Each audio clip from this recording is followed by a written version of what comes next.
qual seja o direito prevalecente neste momento, nesta matéria, no Brasil, de novo a confirmar o acerto da decisão do Superior Tribunal de Justiça. Na ocasião em que nós mudamos a jurisprudência, com o meu apoio e minha participação intensa, eu sustentei a tese, que me parece doutrinariamente correta, de que ocorreu uma mutação constitucional, que é a tese que eu penso, em boa teoria constitucional, justifica uma mudança de interpretação constitucional do Supremo Tribunal Federal. As normas constitucionais, elas têm, em última análise, o sentido e o alcance que lhes dá o Supremo Tribunal Federal. Se o Supremo Tribunal Federal muda a sua interpretação, ele, em última análise, está mudando o sentido e alcance daquela norma constitucional. Essa é a figura que, em doutrina, se denomina mutação constitucional. Quando é que se tem uma mutação constitucional? Quando, houve uma mudança relevante na realidade social. 2, houve uma mudança na compreensão do direito. 3, pelos impactos negativos que uma determinada interpretação tenha produzido no mundo real. E é muito fácil identificar pelo menos 3 impactos devastadoramente negativos que a interpretação do Supremo Tribunal Federal, a partir de 2009, com diversos votos vencidos, inclusive da ministra-presidente, produziu sobre a realidade fática. A começar, deu-se um poderoso incentivo à interposição infindável de recursos procrastinatórios. Condenou-se a advocacia criminal ao papel, que se o sistema permite ela desempenha, de interpor recurso incabível atrás de recurso incabível para impedir a conclusão do processo e gerar artificialmente prescrições. Essa foi a primeira e devastadora consequência que faz um mal à advocacia. É um erro achar que o direito penal deva ter esse papel de fazer processo durar 5, 10, 15, 20, 30 anos. Não é em nenhum lugar do mundo é assim. E não deveria ser o papel da advocacia. O segundo impacto extremamente negativo foi sobre a seletividade do sistema punitivo brasileiro, do sistema penal brasileiro, que tornou muitíssimo mais fácil prender um menino com 100 gramas de maconha do que prender um agente público ou um agente privado que desviou 10, 20, 50 milhões. Esta é a realidade do sistema penal brasileiro. Ele é feito para prender menino pobre e não consegue prender essas pessoas que desviam por corrupção e outros delitos milhões de dinheiros, que matam as pessoas. O desvio mata as pessoas. Gente que morre na fila da saúde, gente que não recebe educação, gente que morre na estrada que não sofreu a reforma, gente que anda enlatada em transportes públicos de má qualidade, tudo dinheiro desviado pela corrupção, e não se consegue pegar essas pessoas e não vai se conseguir se nós mudarmos isso hoje. E, em terceiro lugar, a consequência negativa da decisão de 2009 é o descrédito do sistema de justiça penal junto à sociedade. Pela demora quase perene nas punições e pelas frequentes prescrições, gerando, não é uma sensação de impunidade, é impunidade mesmo. Essa história que tem 750 mil presos, nós prendemos muito e prendemos mal. É um lugar comum, mas é absolutamente verdadeiro. 30% da população carcerária são presos não violentos por delitos associados a drogas, outros tantos presos por furto. Mais de 50% da população carcerária não está presa pelos 2 crimes que afligem a sociedade brasileira, pelas 2 mazelas que afligem a sociedade brasileira: violência e corrupção. Por violência tem um tanto preso por roubo, um número bem menor preso por homicídio e uma quantidade presa por estupro. Por corrupção, não tem nem estatística, dá menos de 1%, dá 0, alguma coisa por cento. Portanto, nós não prendemos os verdadeiros bandidos no Brasil.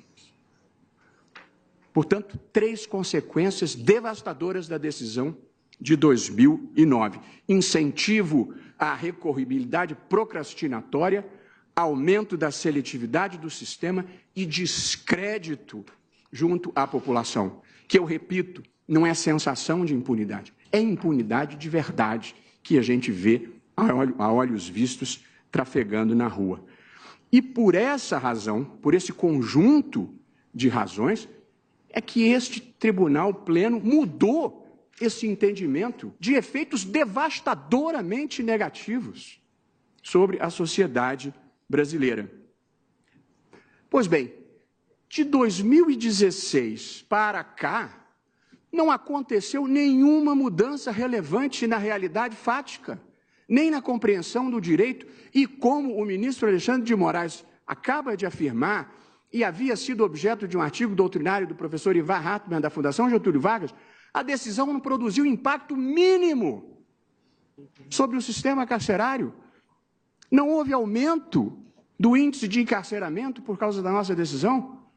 Absolutamente nenhum. E, portanto, por que razão nós mudaríamos isso agora?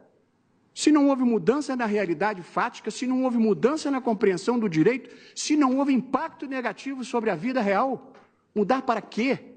Pior, mudar para quem?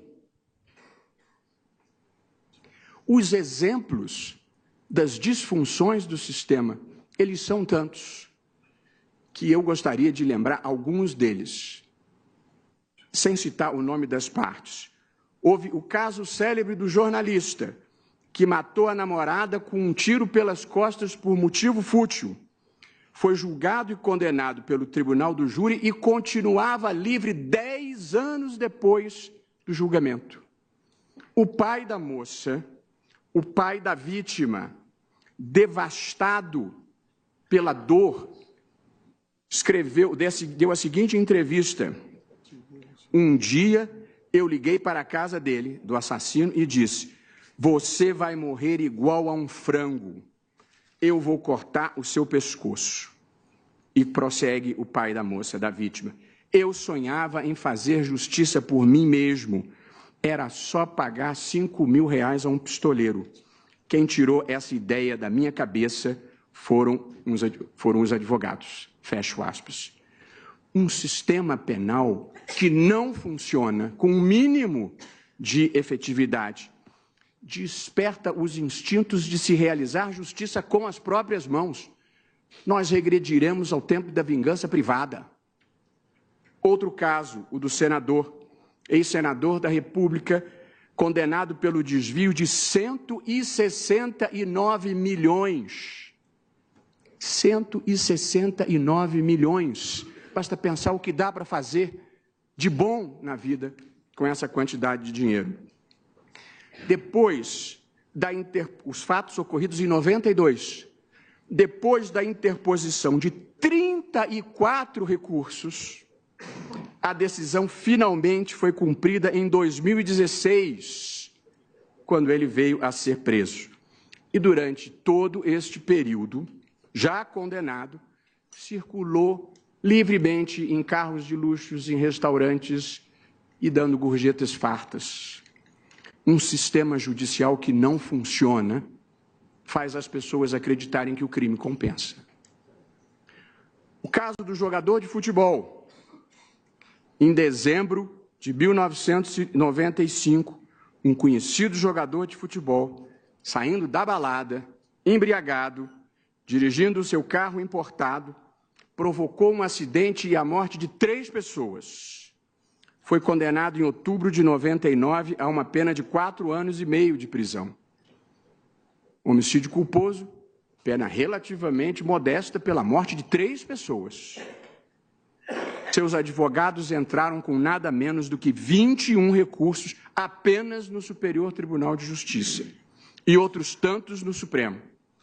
Em 2011, o ministro Joaquim Barbosa declarou a prescrição da pena. O caso até voltou para mim, eu não concordei e a questão aguarda pauta para plenário.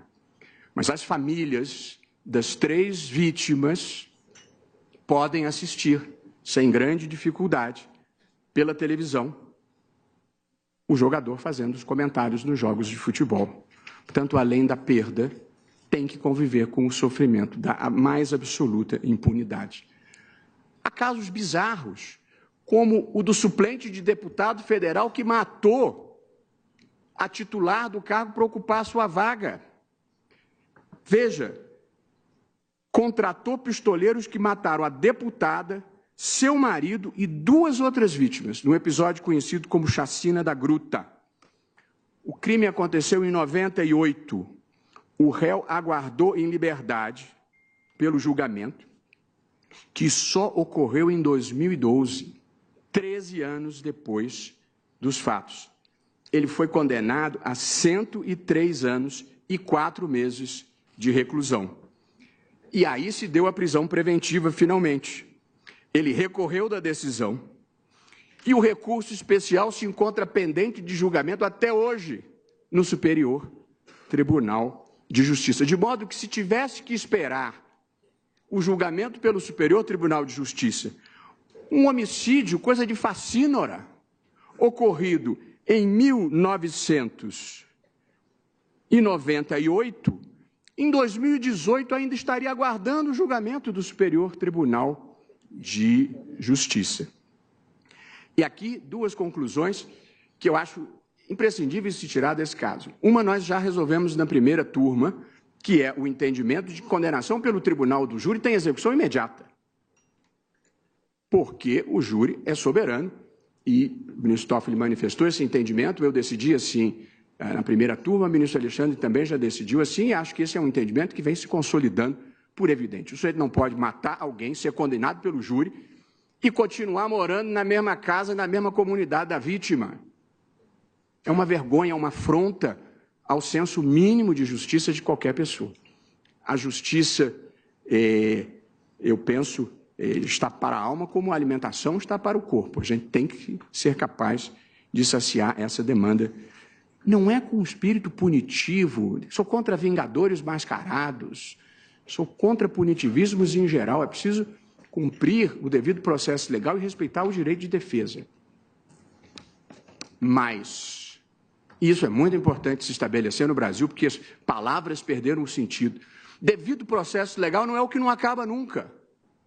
E garantismo não significa que ninguém nunca é punido por coisa nenhuma, não importa o que tenha feito. E, portanto, é preciso restabelecer o sentido de devido processo legal e o sentido do que seja garantismo. Depois veio o caso da missionária Dorothy Stang, missionária norte-americana morta aos 73 anos por pistoleiros a mando de um fazendeiro da região. Em 2005, o júri se realizou em 2013, com muitas idas e vindas, e aí se deu a condenação em primeiro grau.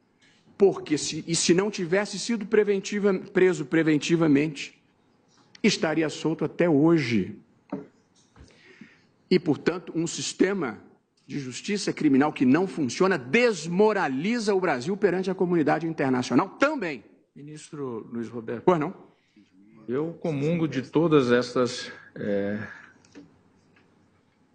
manifestações de